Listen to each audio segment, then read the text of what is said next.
A young girl and her smoochum are at the top of Mount Mortar, training endlessly by throwing Pokeballs at a painted target. This training is the only way Crystal can hone her skills to become the best Pokemon catcher in the world. It's tiresome work, but with Chumi by her side, the two of them continue to train until the sun begins to set. Suddenly, a loud roar echoes behind them, startling the two as a rogue Arcanine charges at them out of nowhere.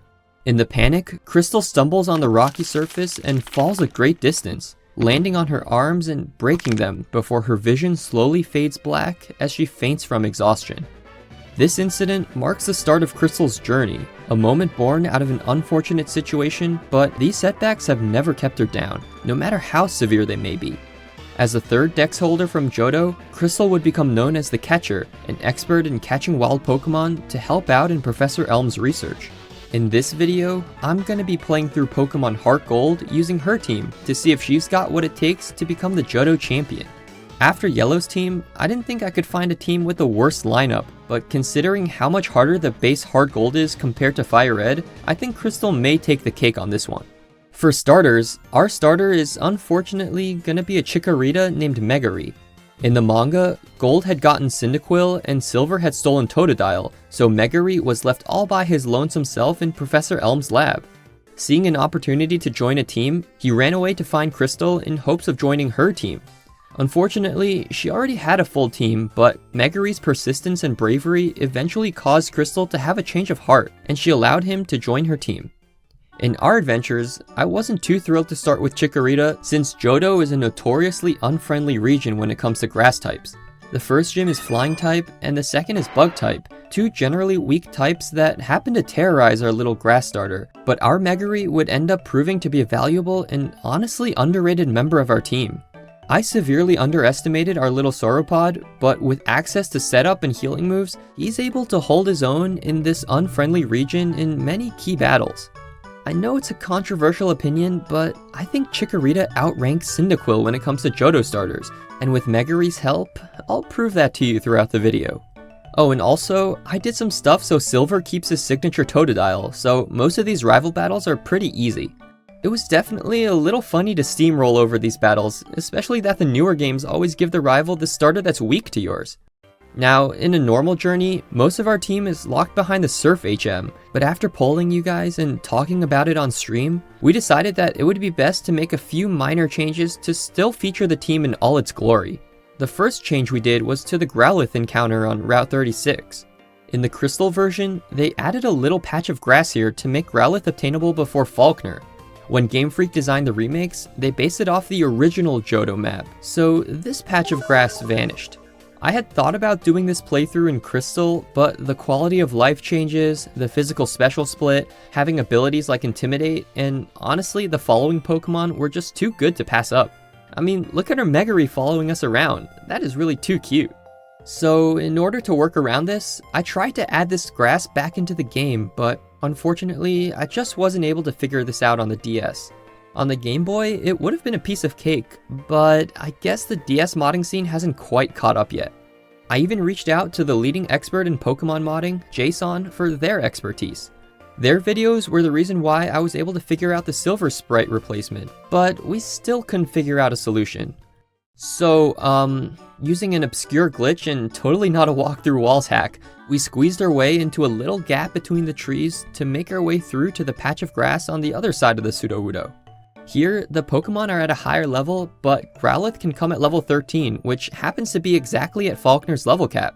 It's definitely a little scary with only our little Chikorita, since you can find Wild Nidoran, Stantler, and the worst of them all, Wild Pidgey. We're not that fast, so it can be difficult to run away, and we don't tank many attacks to begin with. Eventually though, we find our Growlithe and catch him, nicknaming him Arky. This Growlithe will eventually grow up to become the Arcanine that attacked Crystal in the intro, but how she added him to her team? I guess you'll have to keep watching to find out. First though, we gotta take on Falkner with our two team members.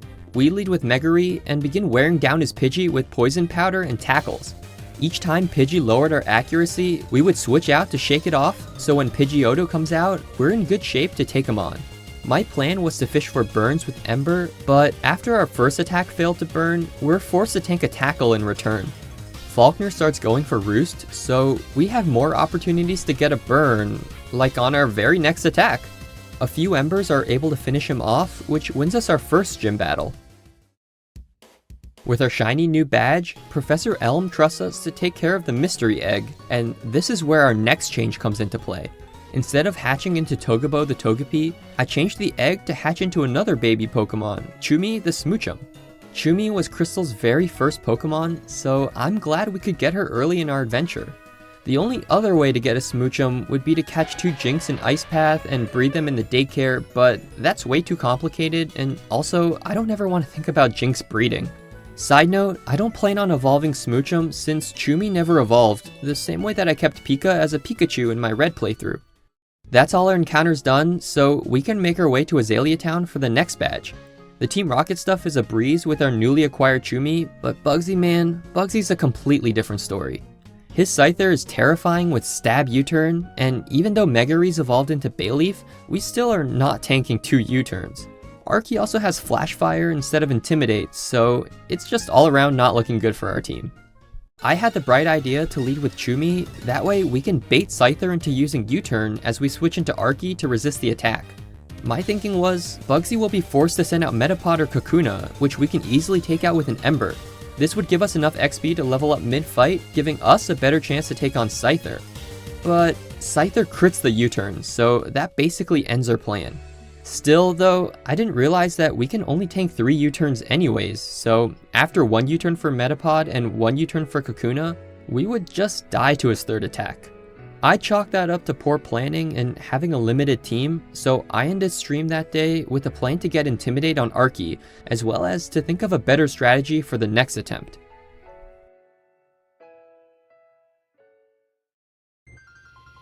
Crystal opens her eyes, her arms still searing with pain, but something was different. In front of her stood a Parasect and a Cubone who were watching her intently. She notices that her arms were hurting less now, so she tries to move them, but they were secured by a makeshift brace made out of bones and vines. Then, slowly, it dawned on her. These weren't just any old bones, they belonged to Cubone. And her miraculous arm recovery, that was due to the medicine from Parasect's spore to stop the pain. Crystal turns around, spotting a Hitmonchan and a Natu step out from behind the rocks, revealing that they had been on lookout duty. Crystal had never seen this kind of warmth from wild Pokemon before, but there they were, watching over her as she was unconscious. These Pokemon seemed injured, and Crystal realizes that they had fought off the Arcanine from earlier. They had found each other from this unfortunate circumstance, and now they were stuck here in this rocky clearing with a feral Arcanine on the loose. Suddenly, Natu's foresight alerts her of danger, and the group immediately got prepared as the Arcanine emerged behind them. He steps out into the clearing and bares his fangs against our injured group, ready to attack. Crystal takes a deep breath, unsure of how this will end, and unsure if they can even make it out of this situation alive. The next day, we booted up a new attempt and tried again. Now, I wish I could tell you that this attempt made it far, that we could come up with a miracle strategy to beat Bugsy, but I'm afraid that just isn't true. This attempt died to over-leveling due to careless speed up while grinding. I'm not proud of this one, but this failure marked the start of our own reset gauntlet. What do I mean by that? Let's run it back. Attempt 3. We make our way back to Violet City and get crit by a Pidgey while looking for Growlithe. Okay, attempt 4. We make it back to Violet City and die to another Pidgey while looking for Growlithe. Attempt 5. Die to another Pidgey while, you guessed it, looking for Growlithe. Attempt 6. We actually catch Growlithe this time, but he had Flash Fire instead of Intimidate. Reset. Attempt 7. Finally, we get an Intimidate Growlithe, so we can start making progress again. Falkner is pretty much the same story, but our Intimidate made it much easier to deal with Pidgeotto's quick attacks. Back to Azalea Town, but this time, we've got some advanced strats. If we don't activate the Team Rocket trigger in Slowpoke well, then the rival battle doesn't occur yet. So by walking past Kurt's house, we can make our way to Ilex Forest to catch another team member, Parasect the Parasect. Since she's part grass type, she's also useless against Scyther's U-turns, but with her Effect Spore ability, maybe we can bait the Scyther to use Quick Attack to get a paralysis? We'd be gambling on a 30% chance for it to activate, but with our current team, I was desperately exploring all possible avenues. Another thing I had thought of was getting the charcoal to power up our embers, but the Farfetch'd guys don't spawn in until we beat Silver. I decided that since we still had room for XP, we could take them out without the risk of overleveling. Chumi easily takes care of Ghastly and Zubat, and we do a little bit of pivoting so Arky switches in on an Intimidated Bite, which baits a super effective water gun as we switch into Megary for the resist. 2 Razor Leafs later and the battle is won, letting us rescue the Farfetch'd to get our charcoal. Oh, real quick, I want to try something. Apparently YouTube's implemented a new feature where it detects when the video talks about subscribing and it plays a little animation on the subscribe button. So make sure you guys are subscribed. It helps me a lot and lets me know that you're interested in these videos. Did that work? Subscribe. Hit subscribe. Well, hopefully one of them did. Alright, now it's time to run it back against Bugsy. And this time, we've got Intimidate, we've got the Charcoal, and we've got a new team member, even if she won't be too useful. He leads with Scyther, and we send out Arky this time. Scyther's AI will always go for Quick Attack over U-turn, so we're good to stay in and use our Charcoal boosted Embers. 2 Embers activates their Citrus Berry, and at this range, another Ember won't be able to take Scyther out. I had the bright idea to switch out to Paracy, maybe to get an Effect Spore, and then switch back into Arky for a double Intimidate. But I forgot that Scyther would just U-turn on Paracy, resetting our attack drops back to 0. At least we can take out the follow-up Metapod and get the level up, but after Scyther comes back out, an Ember puts her perfectly in Super Potion range, and soon after, Scyther manages to take out everyone on just a sliver of health. Well, technically, since we switched Arky out, we get another Intimidate drop which lets us live a Quick Attack, but judging by our team, it wouldn't make sense to continue the run like this.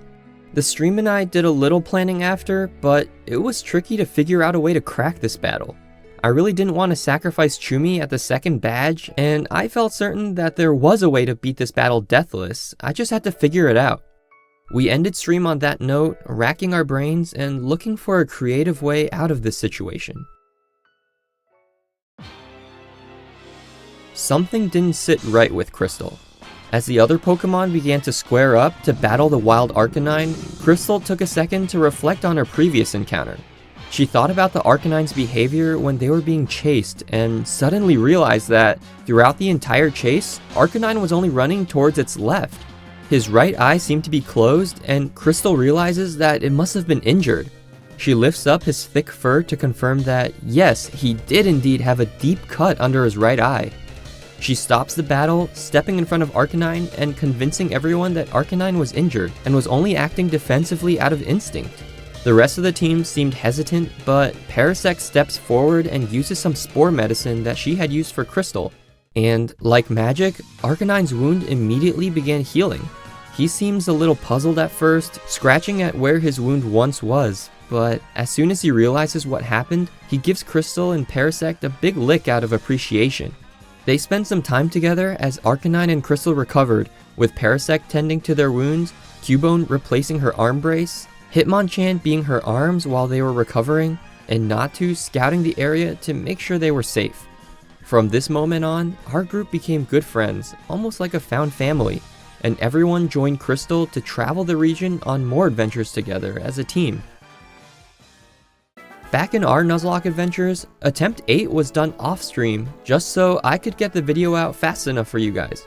My goal is to have at least a video every month, so expect one more for December.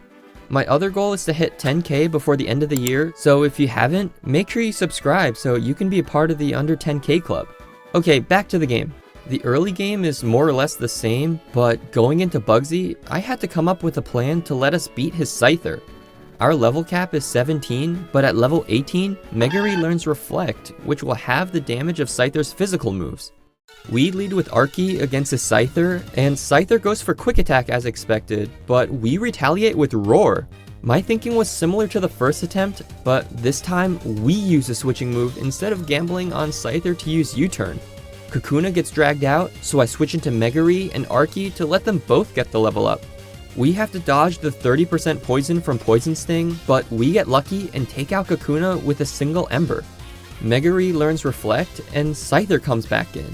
This is why I chose Roar instead of letting Scyther use U-turn, because on the next turn, Scyther wastes the turn using Focus Energy, which gives Megary the opportunity to come back in to whittle away at the incoming Metapod. It's a war of attrition as Metapod's Shed Skin cures his poison, Bugsy uses Super Potions, and we use Synthesis to stay healthy. Eventually though, right before Metapod goes down, we set up Reflect for the Scyther. I'm expecting a U-turn here, so we switch into Archie for the Intimidate. Even as she sets up Leer and Focus Energy, quick attacks just aren't doing enough damage as we're firing back with charcoal boosted Embers. A few Embers later, and Scyther finally goes down, winning us a well-deserved and triumphant victory. With Bugsy defeated, we make our way through Ilex Forest, where Chumi helps the Kimono Girl find the exit directly next to her. That gives us this really cute cutscene of Chumi's little head showing her the way out. Now that we're at Goldenrod, I take some time to get the team ready to take on Whitney. This is what I mean when I say Chikorita is better than Cyndaquil, because what's Quilava gonna do for this battle? Flame Wheel? Die to roll out? Nah, with our Swords Dance TM from the game corner, Megary is able to set up on Clefairy before taking her out with the Razor Leaf, along with Whitney's follow-up Miltank. She dodges the first one, but we dodge the flinch from Stomp, as well as her infatuation with Attract, and take out the cow in 2 hits, winning us our 3rd gym badge. Time to make our way to Ecruteak, and on the way there, we make sure to grab Schoolboy Alan's phone number because he's the only way we can get a free Firestone. Unfortunately, Alan's no sucker. Either he's the most stubborn kid ever, or we've just got negative Riz. Man, I felt so stupid saying that. Come on, man, I feel so old hearing all these new words. Anyway, we clear through Sidobo, blocking our path, aka just running away, and make our way to Ecruteak City. To prepare for Morty, I leveled up the team to the level cap, including evolving Parasect into Parasect. I thought about getting a Firestone from the Pokeathlon, but I want to delay Archie's evolution for some important moves. Still, even though he's unevolved, we're able to take out his lead Ghastly with a Bite, which brings out his ace Gengar. We get trapped by a Mean Look, but we stay in and fire off charcoal boosted flamethrowers. Gengar manages to land a Hypnosis, but we wake up and roast him with another flamethrower, which even gets the burn to take him out. Morty's follow-up Haunters go down as well, which wins us a fairly simple badge number 4. Okay, now that we've got Surf unlocked, we can finally get the rest of our team. First up, by surfing through Union Cave, we can make it to a secret area in the ruins of Alph to catch a Natu named Nati. He's gonna be our main source of aerial transportation, even though his stats and move pool kinda suck. Also, by doing all the lighthouse stuff, we can unlock the Safari Zone to catch another team member, Mimey the Mr. Mime. Now, Mr. Mime wasn't part of that intro scene, but she was caught later on in Crystal's journey. Crystal used her in the Emerald arc to make giant barriers, similar like Sabrina in the Red and Blue arc. Okay, I'm sure I'm not alone in saying this, but I hate Mr. Mime.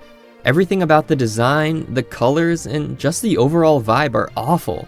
We'll be seeing lots of Mr. Mime in this playthrough just cause the rest of our team is complete garbage, so let's get used to this ugly face. Speaking of which, with our new Psychic team member, we're able to completely sweep through Chuck's team. We need to rely on Psybeam, but Primeape easily gets one-shot. Poliwrath manages to tank it, but can't take us out with a Body Slam, so we're able to land a second one, confusing him as he hits himself in confusion, which wins us a simple badge number 5. Now that we've got the HM for Fly, Nati flies us back to Ecruteak City so we can make our way to Mahogany Town. Mimey can one-shot the red Gyarados with Thunderbolt, which lets us access the Rocket headquarters. All this stuff is pretty simple since the Rocket Grunts are all way underleveled. Megary evolves into Meganium, but other than that, we're doing pretty well going into Pryce's battle. He leads with Seal, so it's the perfect time to set up Swords Dance with Megary. Icy Wind lowering our speed does suck, but it hardly does any damage. Then, Razor Leaf for the Seal, Razor Leaf for the Dugong, and a Razor Leaf for the Piloswine wins us a simple badge number 6. Chikorita over Cyndaquil any day of the week, man, I'm telling you. Speaking of easy gym battles, it's time for Jasmine. Archie holding his Charcoal can outspeed all 3 Pokemon and one-shot them with a Flamethrower. I was half expecting Steelix to live, but the most she can use is Rock Throw. And with that, that's 7 badges down and 1 to go. Now we're at the point where Team Rocket takes over the Goldenrod radio tower, but the trainers here are so underleveled that it's not even funny. I want to highlight the battle against Silver in the Goldenrod tunnel, since it's not every day we can see our Meganium take out his Feraligatr. I didn't know this, but if you started with Chikorita, your rival would still have Quilava in this battle because he wouldn't evolve into Typhlosion yet. He uses the fully evolved form for the other two starters, but if you started with Totodile, his team is at a slightly higher level and also gives slightly more money on defeat. I guess that's how Game Freak balanced their game, which is definitely super cool. The rest of the Rocket storyline is pretty easy, so after we clear through everyone, we can finally make our way to Blackthorn City. On the way there, I stop by Mount Mortar to battle the Karate King. Normally, this battle is locked behind Waterfall, but I wanted to have the full team before the final gym.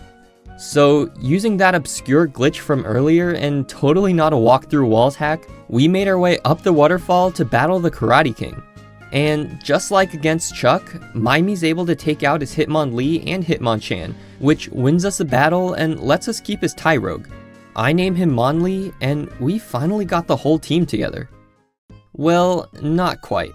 We have everyone who's fully evolved, but enough time has passed for Baoba, the Safari Zone Warden, to let us unlock new zones, where we can get our actual last team member, Boney the Cubone. And yeah, this guy's name is Boney. I don't want to say that over and over again, and also, he never evolves into Marowak, so Boney, you can stay in the PC. A quick transition over to Ice Path, and we can make our way over to Blackthorn City. By the way, I'm never gonna get over how Ice Path was such a shoehorned in location. Like, it's so random that there's an icy cave here in between these two cities. Okay, the Clair battle is gonna be tough. I don't have a foolproof plan, just a general idea, but let's see if we can squeak out a victory. Clair leads with Gyarados, and I send out Mimi for the 4-time super effective Thunderbolt, which takes her out in one clean hit. This brings out Clair's Dragonair, but that's what we brought Monlee for, because we can tank her Dragon Pulse decently well and retaliate with an Elemental Punch, hitting her super effectively and nearly taking her out. We also get a lucky freeze, so Clair starts wasting turns healing with a Hyper Potion. The next Ice Punch takes her out, and Clair sends out Kingdra. She misses her first Hydro Pump, so we can land another Ice Punch, but seeing as she's going for a water move, we switch into Paracy to absorb it with our Dry Skin ability. We can then tank a Dragon Pulse and set up a Spore, putting Kingdra to sleep and giving us turns to set up. But even at a +2 attack, look how bad the damage is for Bullet Seed. Okay, that first one was a crit, but man, these are doing almost no damage. Clair's AI actually switches out on the following turn, and her second Dragonair easily takes her Bullet Seed. We actually could have messed up big time because this Dragonair is the one that has Fire Blast. I should have known when the AI switched her in, but luckily she misses, which gives us the opportunity to switch out and live to see another day. Archie takes the Fire Blast and knocks her out with a few headbutts. Okay, now Kingdra comes back in, but the AI is always going to go for Hydro Pump against Archie, so that's an obvious switch back into Paracy for the Dry Skin.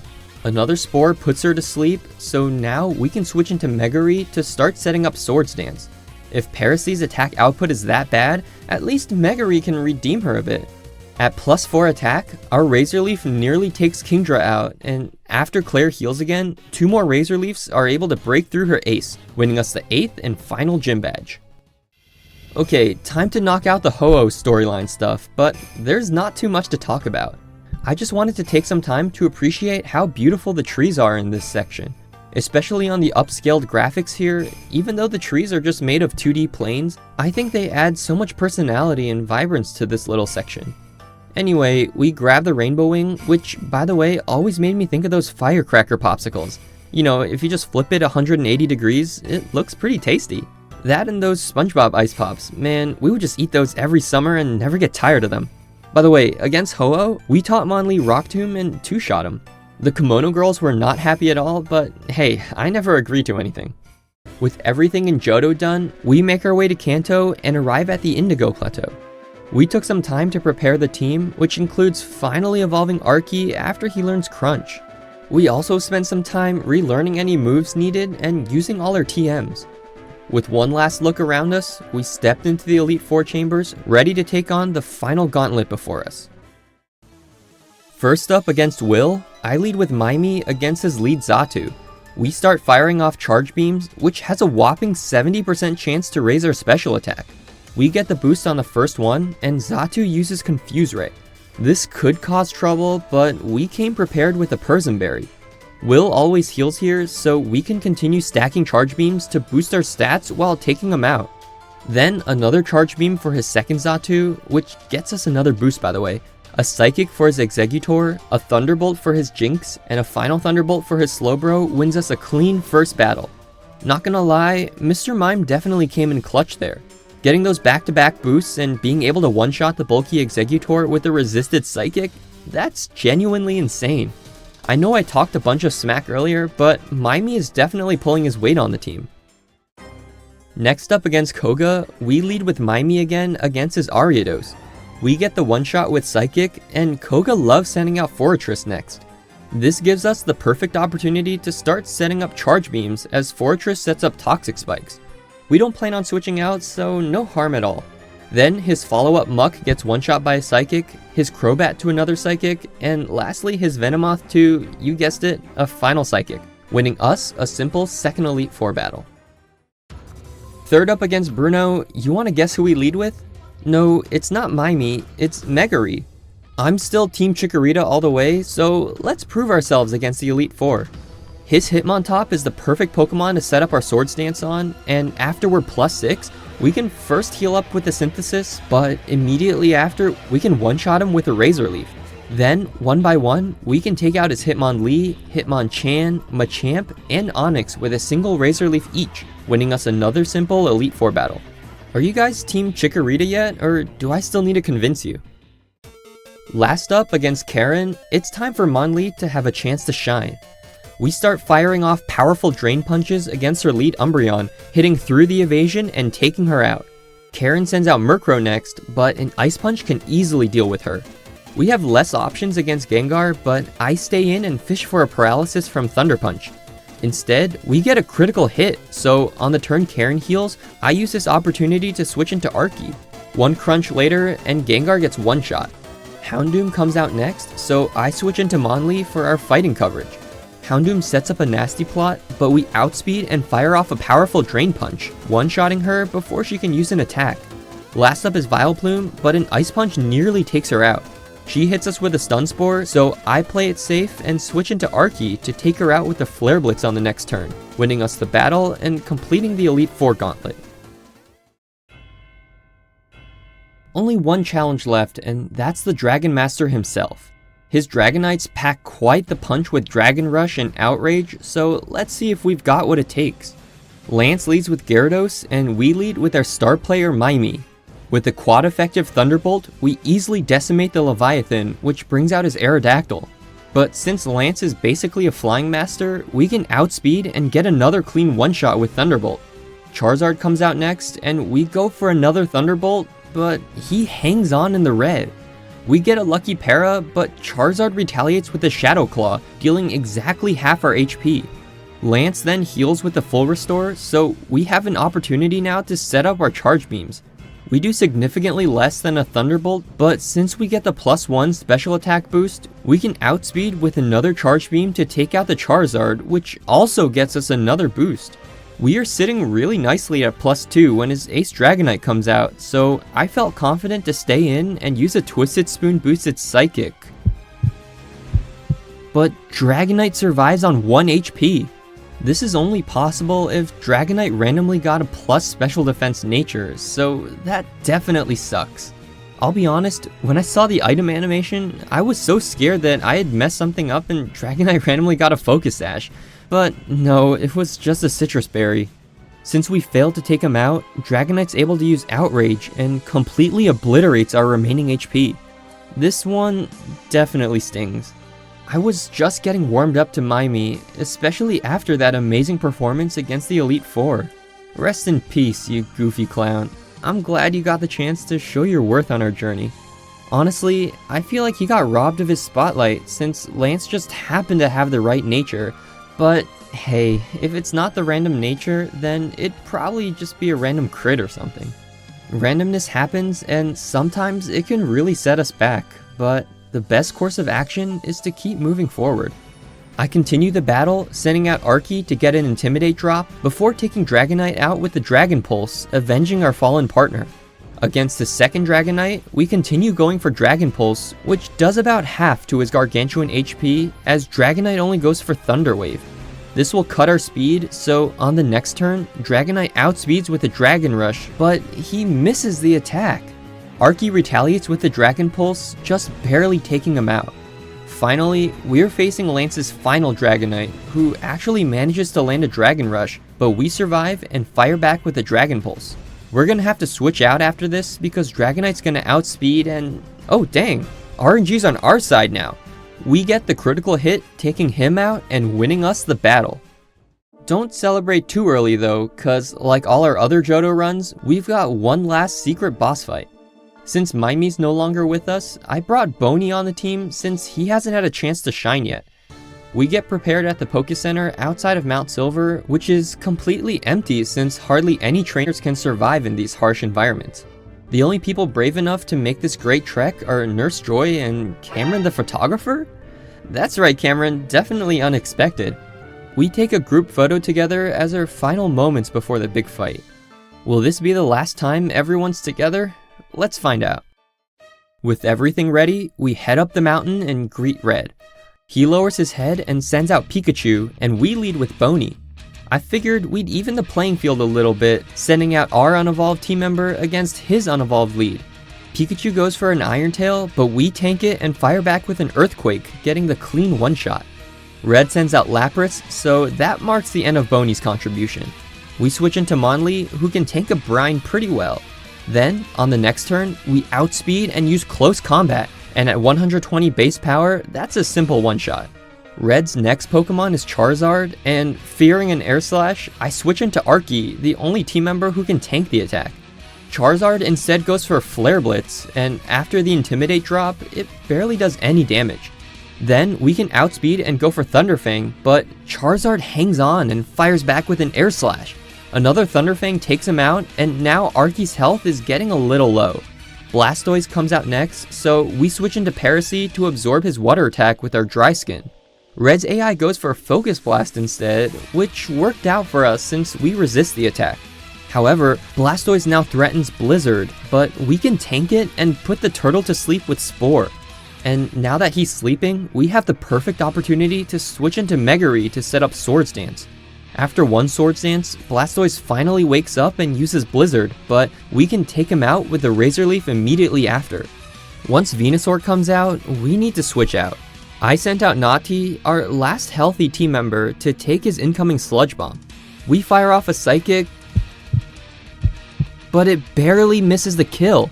Venusaur's able to land his own Sleep Powder, and now we're in a little trouble. Even after the hail, Venusaur lives on 1 HP. Red always heals here, so I use this turn to switch into Monly. We threaten with Ice Punch, but we are sitting at half HP. An Ice Punch does like 80%, but we somehow land a lucky freeze. But Venusaur just thaws out on the next turn, as Red uses another full restore. Still though, our Ice Punches are keeping Venusaur in check, and before Venusaur can get off another Sludge Bomb, we're able to take him out.